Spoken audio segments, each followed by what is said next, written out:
Hello, everyone. Thank you so much for stopping by to watch our video about navigating boundaries as during COVID.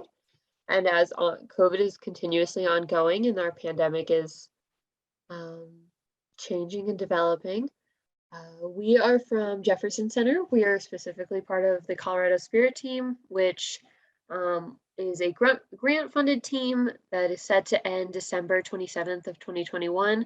So if you're watching this past this date, our team is no longer around, but Jefferson Center for Mental Health is still around. They are a great community resource that offers low cost and affordable mental health treatment. And we will provide more of their contact information at the end. And so today we wanted to take some time to explore in-person schooling and the impacts that that can be having on families. We also wanted to explore how we coped as teens and how we had informed conversations during that period of our development. And we want to ask you and give you time to ponder what went well for you during this pandemic and what didn't. And also time to ponder and explore what new boundaries you would like to keep from the pandemic and what you would keep the same and what you might change in terms of your boundaries as well.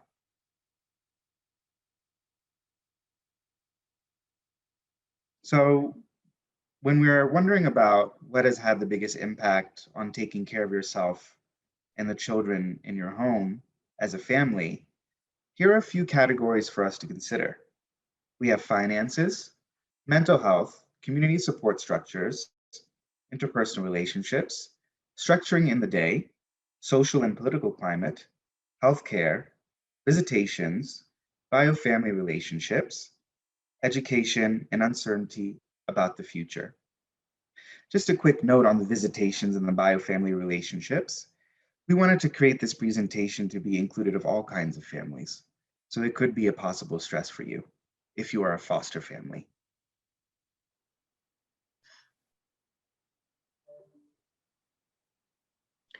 Yeah, so taking some, oh, I'm so sorry, Muneer, I'm stepping on your toes. This one's your slide. Okay.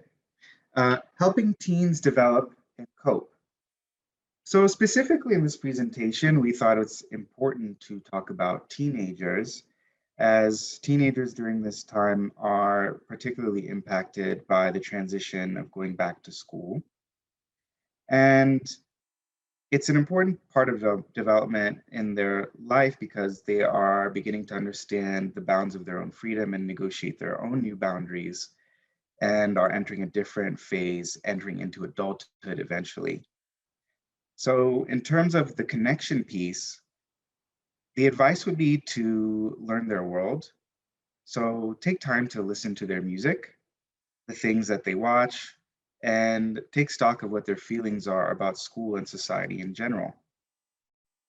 In terms of autonomy, we understand that the teenage years is a transitionary period in terms of autonomy. And so subjects and issues like privacy, opportunities to contribute to a work project or something at home, and time to practice being an adult, i.e. making their own autonomous decisions. When talking about emotional intelligence, we think about model handling emotions, meaning you as a caretaker can model how you handle your emotions in order for your teen to see what it means to handle that particular emotion. And then they can, of course, decide whether or not they want to incorporate that into their own way that they handle that emotion. And then also allowing space very specifically for negative emotions. And then finally, we have the piece of critical thinking. So having an informed conversation and looking for opportunities to discuss something. And we're going to talk a little bit more about informed conversations later on in this presentation and what that really means. But for now, I want to leave you with a few questions. When you were a teen, who were your role models? Why did you look up to the adults that you looked up to? Can you recall any impactful event that happened to your community or your family or yourself when you were a teen? Can you recall how you reacted when you adapted to that difficult or negative situation? And think about who helped you get through it.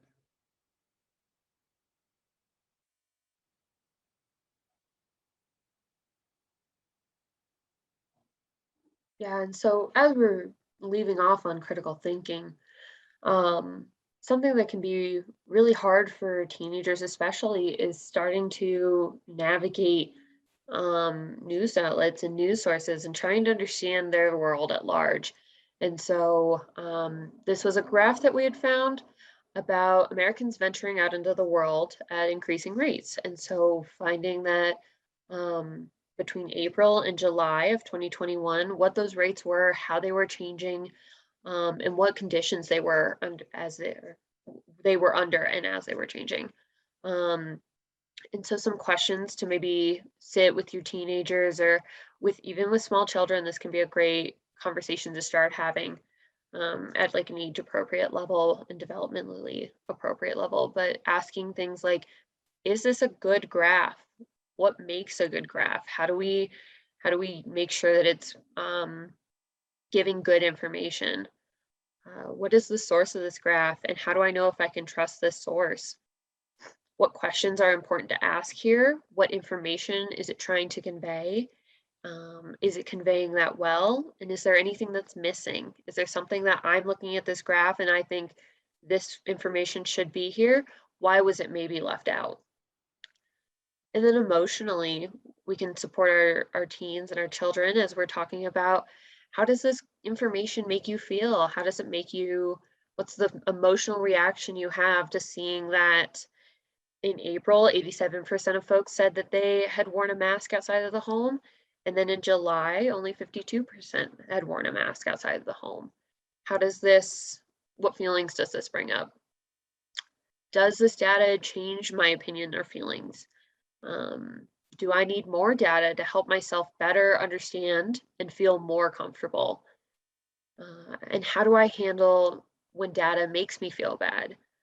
A lot of times we, like Muneer was speaking to on the last slide, modeling our emotions, both good and bad emotions, can be really helpful for our young people in our lives as we are, as adults, the first example that they have of how to handle these emotions. And so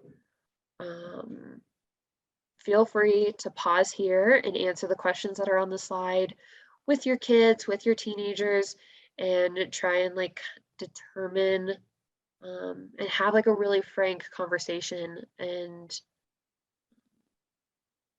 yeah, feel free to pause.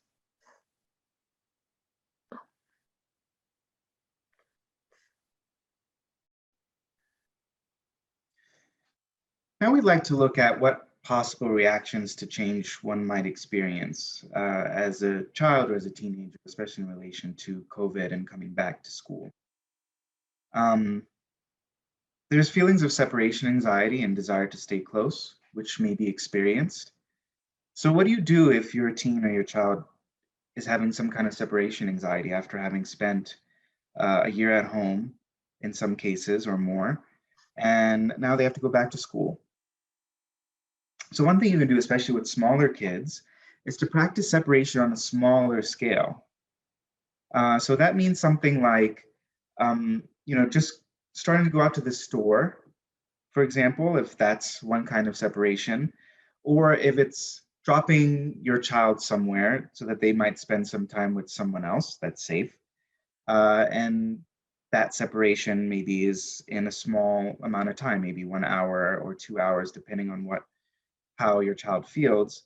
And then just doing that a little bit more often so that separating feels a little bit more normal and it doesn't feel like such a big deal and doesn't cause as much anxiety as it normally does.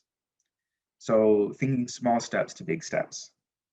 Some folks use transitional objects or rituals. So sometimes you can have an object. Some kids have stones or something else, maybe a picture from home or some other object that reminds them of you as their caretaker. One example that I can think of, two examples I can think of is perhaps before you and your child depart in the morning when they go to school, maybe you and them have a secret handshake, and that's your ritual, you know? Or if it's some object from home, there may be an object that is representative of you as their parent that you know, that they know about you as your hobby. So, for example, let's say that you know, you crochet and maybe having a small thimble, for example, or you stitch, and having a small thimble for the child as a transitional object, something that reminds them of you, could help them navigate their anxiety when they're trying to go to school. And you can also ask them to imagine where you are if they're feeling anxious. This is something that they can just practice doing very specifically. So if your child is feeling anxious at school and feeling some kind of separation anxiety, they can imagine, close their eyes and imagine what you're doing. They can imagine their parent sitting at a desk, working, if that's what you're doing, or whatever it is that whatever it is that you do during the day. Other possible reactions to change are people are not as safe as I thought they were. So with that quote is, of course, introducing fear. Fear is about risk and autonomy. And the things that you can do to help with those reactions are to introduce the idea of acceptable risk with a calm but confident and informed tone. So then, for example, one risk or one fear a child might have in terms of other people maybe has to even do with the commute, right? The idea of venturing the house altogether as being a risky activity. There are many things that could happen. One could get in an accident, one could get lost. There are a number of negative things that can happen, risky things that can happen when we leave the house. However, we do need to go about our lives and go about our business, so to speak. So it's like the idea of going to the grocery store, is there an acceptable risk in going there? So to introduce that idea of like, yes, everything has a risk or most things carry a risk, but the point is to assess whether or not it's acceptable. So to introduce this idea of some amount of risk is actually acceptable. So you can say something like, we can never be 100% sure we won't get sick, and simply to assert that reality that there's no 100% guarantee. It might be counterintuitive, and you say, well, maybe will that increase the anxiety? But that's the truth. So by offering a small unavoidable truth in terms of tying it with an acceptable risk, we can help assuage some of the anxiety that we feel, because we start to understand what it is we can control and what it is that we can't control. And of course, sometimes we have to take small risks to do important things. So what if I have to go back to being online? The other side of the coin of, well, this thing isn't really over and schools could get shut down again. So in times like this, in crisis, it's good to encourage and model flexibility, and then also build space for flexibility into routines. And then to encourage to navigate COVID day by day.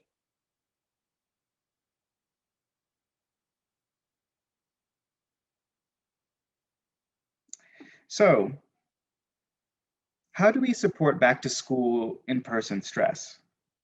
What can I do as a caretaker, you might ask?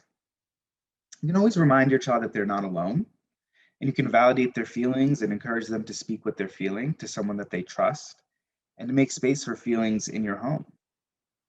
You can also encourage realistic and positive thinking while validating their anxieties and their fears. What else can you do? You can set a positive tone versus an anxious tone. As a caretaker, you really set the tone in the conversations you have with your child or your children. So when you set an anxious tone, meaning when your own anxiety comes through stronger than your plan of action, and that comes through your tone or the way that you speak to your child, that can inform the child that it's time to be anxious.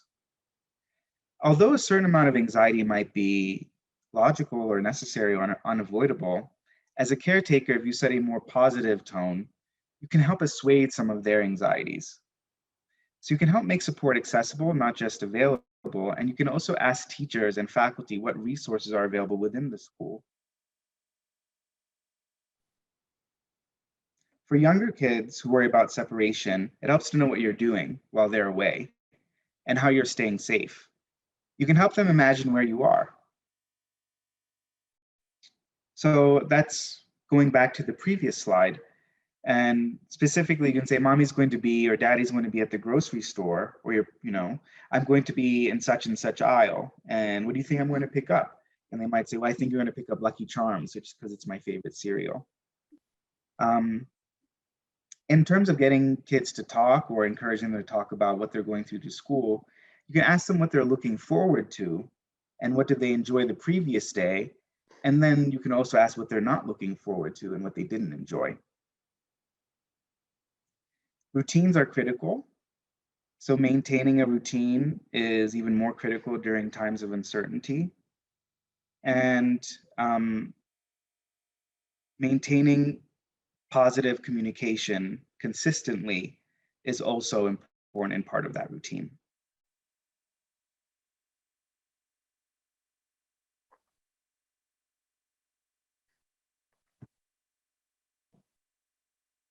And so we wanted to just wrap our presentation up with this quote from Dr. Noem, as he was quoted in the Boys and Girls Club of America. Research suggests that times of crisis can have long-term effects on a child's behavior, as well as their mental and emotional well-being. However, we also know that with the right support, hard times can build resiliency in young people, giving them the ability to better handle stress and rebound from a setback or a challenge. And so we wanted to thank you so much for watching our video and being able to sit with us and give us a little bit of your time.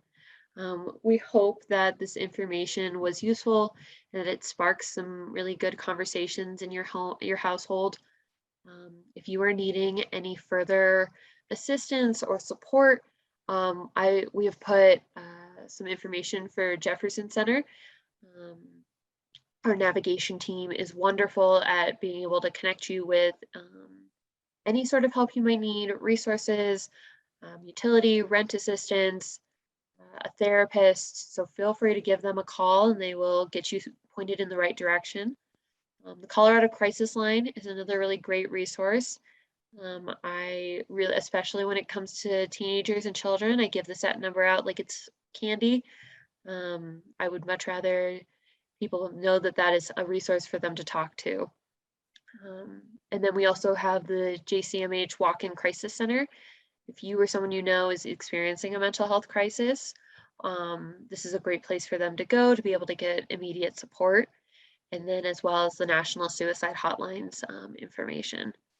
And so thank you so much for joining us, and we hope you have a great rest of your day. Thank you.